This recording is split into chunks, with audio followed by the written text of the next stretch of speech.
Bismillahirrahmanirrahim. Assalamualaikum warahmatullahi wabarakatuh. Perkenalkan, nama saya Muhammad Asep Maksum. Saya wisatawan muda di Balai Diklat Lingkungan Hidup dan Kehutanan Bogor di Rumpin. Perkenalkan saya dalam kesempatan ini untuk menyampaikan strategi pembelajaran dari mata pelajaran manajemen mutu yang merupakan bagian dari pelatihan kepemimpinan pengawas. Dan tayangan ini adalah dalam rangka penugasan untuk workshop PKP tahun 2020. Baik, Bapak Ibu yang saya hormati, saya akan mulai dengan kegiatan pembelajaran yang akan saya sampaikan pada saat penyampaian mata pelajaran ini nanti. Kegiatan pembelajaran akan secara garis besar saya akan bagi ke dalam 3 kelompok besar. Yang pertama adalah pendahuluan, kemudian penyajian, dan yang terakhir adalah penutup.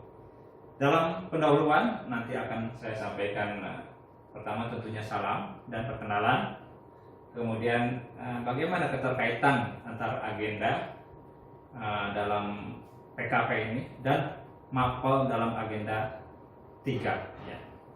Kemudian saya juga akan sampaikan apakah tujuan dari pembelajaran dan materi pokok dan submateri pokok apa saja yang akan diberikan dalam pembelajaran ini. Selanjutnya dalam penyajian nanti akan didahului oleh ceramah mengenai manajemen mutu dari narasumber yang kompeten tentunya. Kemudian dilanjutkan oleh wisatawan pengampunya. Dan yang terakhir adalah penutup. Penutup ini akan terdiri dari kesimpulan, kemudian evaluasi, dan terakhir ucapan penutup. Yang saya akan, sebagaimana sudah saya sampaikan tadi, sesi ini akan dimulai dengan penyampaian keterkaitan dalam 4 agenda PKP.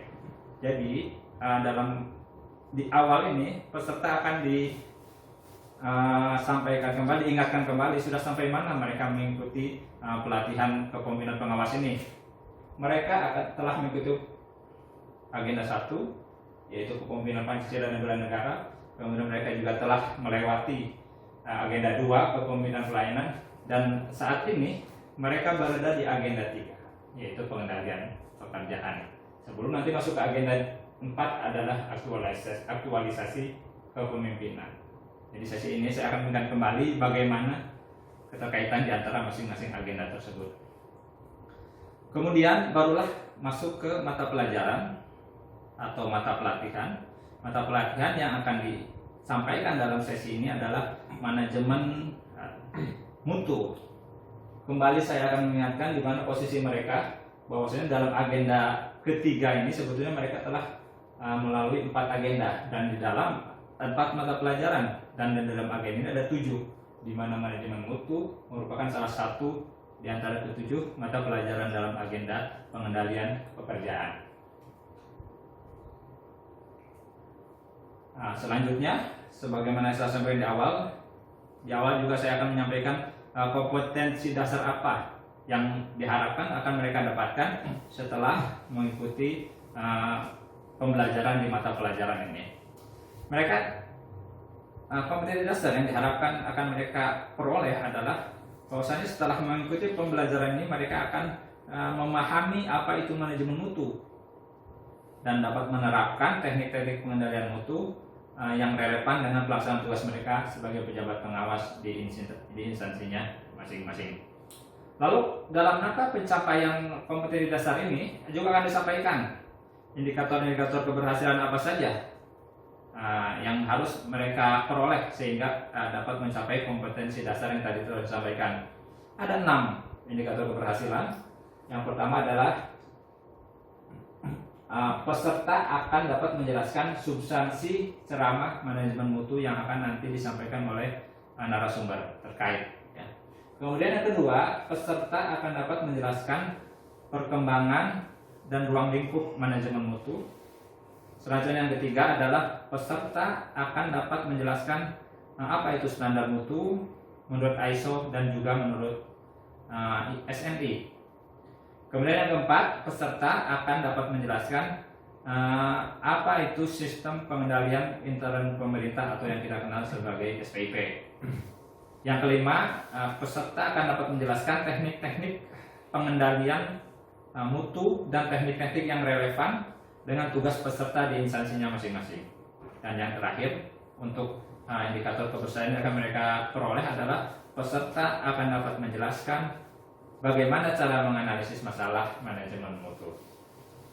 Selanjutnya, untuk mendapat atau untuk memperoleh indikator keberhasilan tersebut akan diberikan beberapa materi pokok dan bagaimana cara metode penyampaiannya ya. Terdapat 6 materi pokok yang akan disampaikan untuk mencapai indikator keberhasilan yang sudah ditetapkan tadi. Yang pertama adalah ceramah manajemen mutu. Nah, ini akan disampaikan oleh narasumber terkait yang tentunya kompeten dalam bidangnya ya. Bisa karena pengalamannya atau juga karena pendidikannya. Dan ini akan disampaikan dalam 3 jam pelajaran.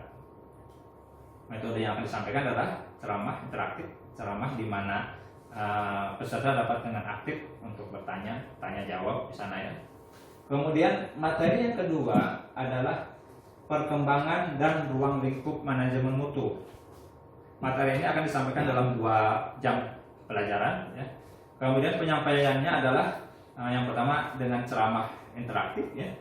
Kemudian akan ada diskusi di sana ya, diskusi beberapa kelompok, dan terakhir akan juga ditayangkan sebuah film pendek yang akan memperlihatkan bagaimana perkembangan manajemen mutu dari waktu ke waktu, dahulu seperti apa, sekarang seperti apa, produk-produk apa yang bermutu zaman dahulu hingga sekarang yang mungkin kita sudah sama-sama mengenalnya ya. Selanjutnya akan juga disampaikan materi pokok mengenai standar mutu ISO dan SNI. Nah, apa itu standar mutu ISO dan SNI? Ini akan disampaikan melalui ceramah interaktif yang pertama. Kemudian juga brainstorming. Brainstorming ini adalah sebuah metode curah pendapat di mana peserta dapat menyampaikan apa yang mereka ketahui tentang suatu hal, dan dalam hal ini adalah tentang standar mutu ISO dan SNI. Dan ada juga metode diskusi di sana. Yang keempat adalah materi sistem pengendalian interpemerintah atau SPIP. Nah, ini juga akan disampaikan melalui ceramah interaktif, brainstorming, dan akan ada juga diskusi juga. Yang kelima adalah materi teknik-teknik pengendalian.